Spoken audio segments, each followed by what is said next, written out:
Underneath the floodlights here at Tech Softball Park, the number 3 ranked Hokies secured a win over Virginia by the final score of 5-1. For 3304 Sports, my name is Ishan Lamba. My name is Ishan Lamba. I'm Ishan Lamba. I'm Ishan Lamba. I'm Ishan Lamba. My name is Ishan Lamba. My name is Ishan Lamba.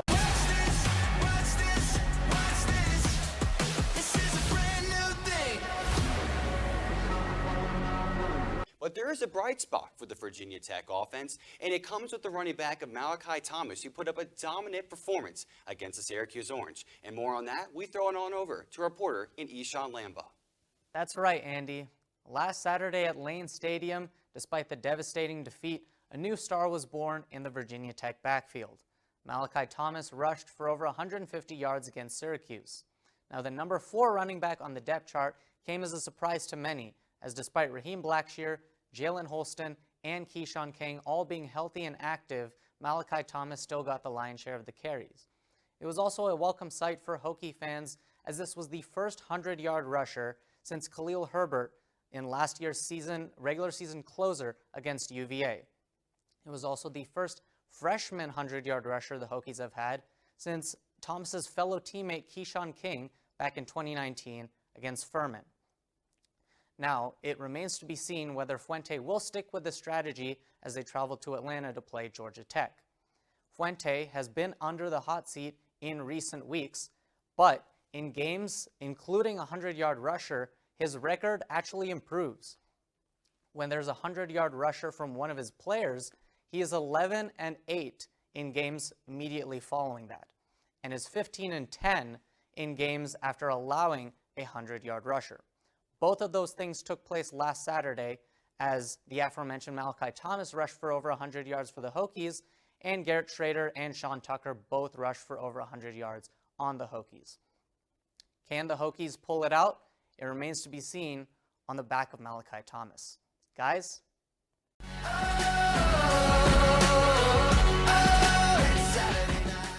There's still some fight in this Hokies team, but they've managed to start off well against top 10 teams, but their finishing has been what's been the issue, giving up a lot of late runs later in the game.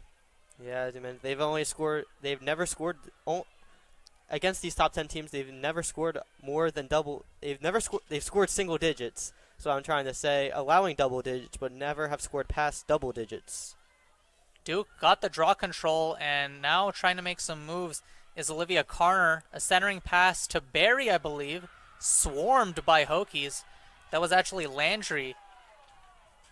And she held the back of her head. She might have been struck there, but now Duke working from behind the cage.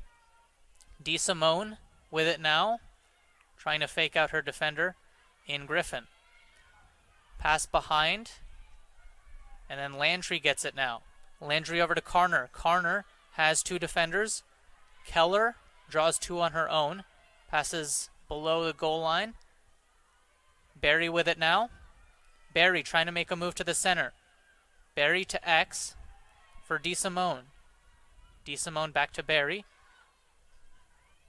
Carner. Solo, she draws another defender. And Jenner with it now. A pass down low. And great defense from the Hokies, intercepted by Lizzie Lohler. Yeah, DeSimone had it in the paint right there. Just couldn't get it out of her stick to who she was passing to, and it was intercepted by the Hokies. Berman comes out of her crease to pass it up to the Hokies, who are making moves now. Grace Nelson checks into the game for the Hokies.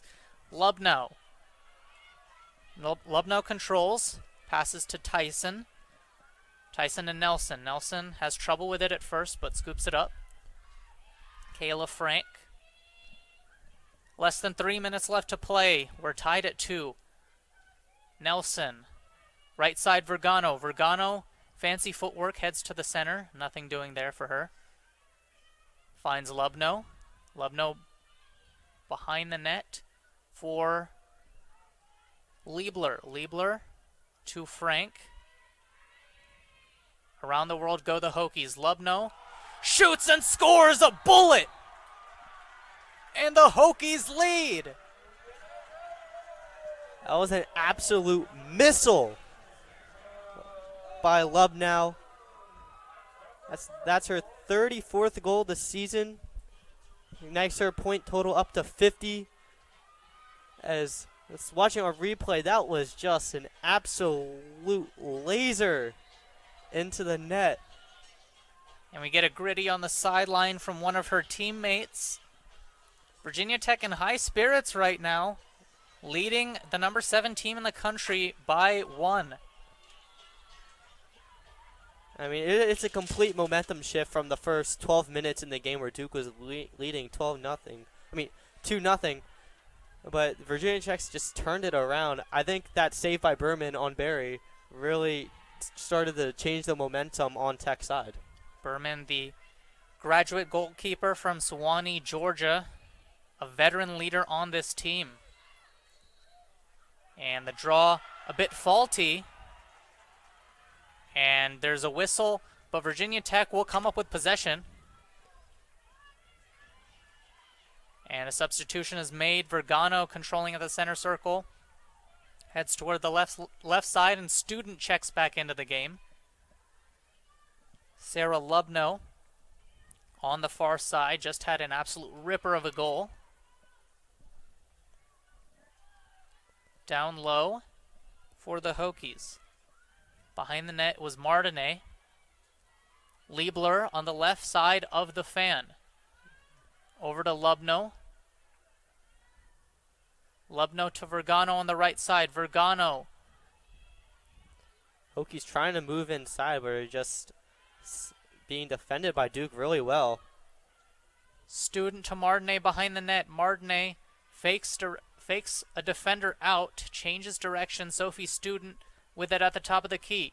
Student heading toward the net. She has a crease, but loses the ball, and it's forced out by Duke, collected by Carner, and eventually cleared out. It hits the ground, but Katie Keller with the sure stick keeps it in Duke's hands.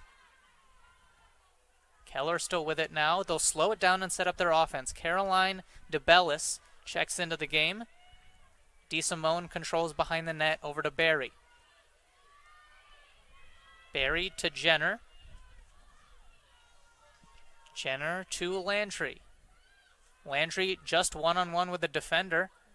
Draws Lohler. And a shot, score! Duke answers back, and they've tied it back up. Yeah, good feed there from Landry to Jenner. Notice she was open.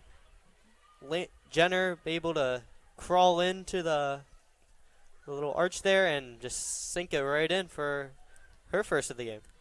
Less than a minute to play here.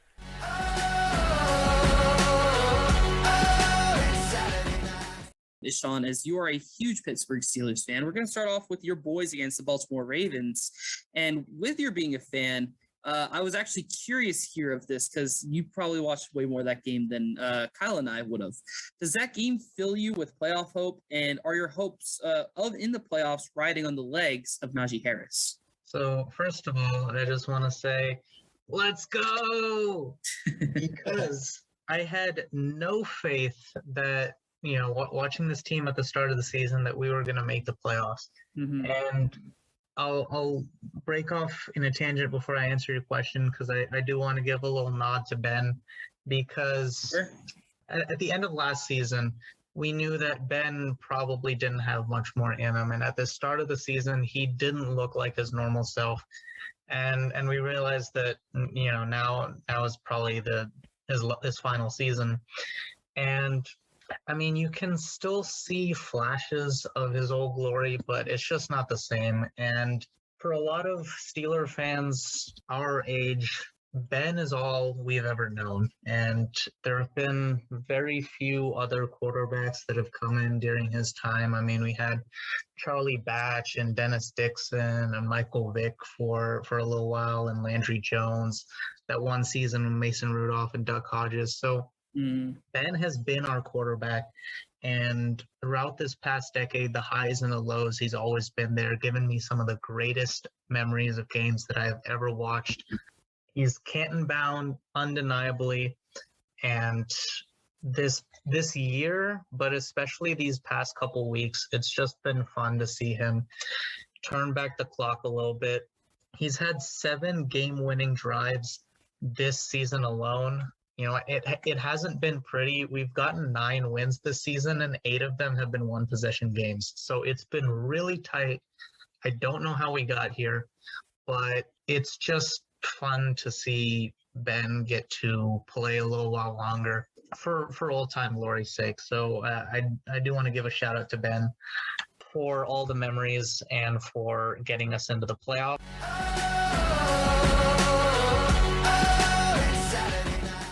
Text from somebody over at baseball saying that it is the most rocking the English field has been all year long. It's packed, apparently. So, fun night in Blacksburg for sure across all boards. Number 2 team in the country, Miami, is who the Hokies are going up against on the baseball diamond. Bennett pops this one, potentially in a no man's land. 3 Wahoos converge on it, and a great play made there by Goldberg.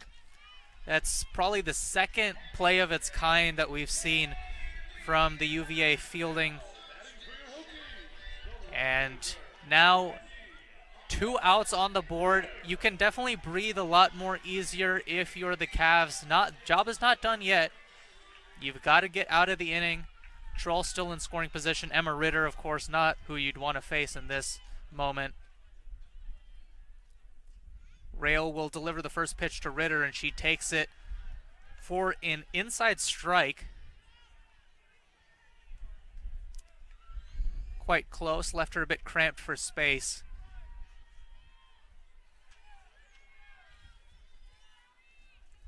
Rail looks over to her dugout for guidance on the next pitch.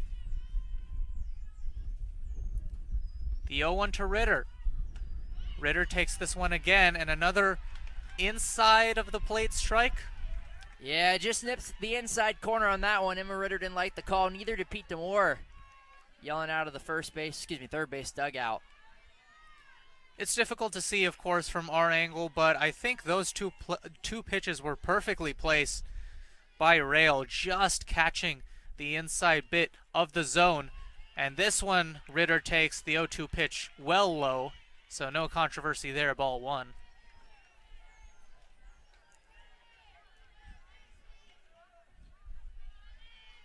Big 1-2 pitch coming. 4-1 is a lot different than 3-1, Ishan. And the Cavaliers need to stop the bleeding here. Absolutely. With the 1-2 pitch to Ritter, Ritter cuts this one down the third base line.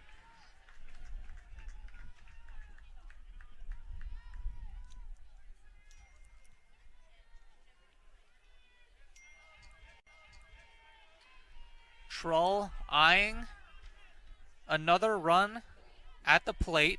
As I mentioned earlier, has scored a run in 8 of the last 10 games.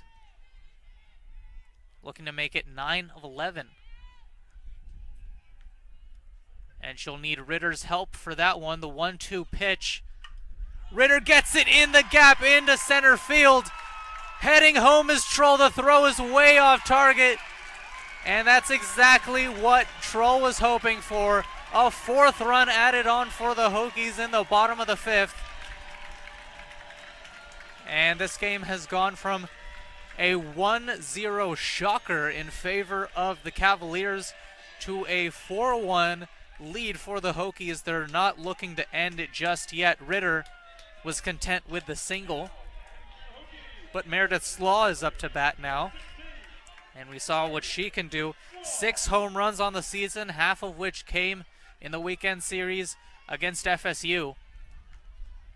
She still recorded hits in her last 2 games as well, outside of the home runs. Shows bunt on the first, and the throw, trying to pick off Ritter, who was stealing second, is not in time. It was actually fumbled a bit as well by Goldberg. So nothing going right here for the Wahoos. Ritter, that might be her 2nd stolen base on the evening. Yes, it is indeed. So she's up to 16 on the season. We give Brown a lot of credit for her speed. Ritter doesn't get her due. The 1-0 pitch. Slaw crunches it into right field. Ritter's heading home. She gets the go-ahead, and she scores 5-1 Hokies.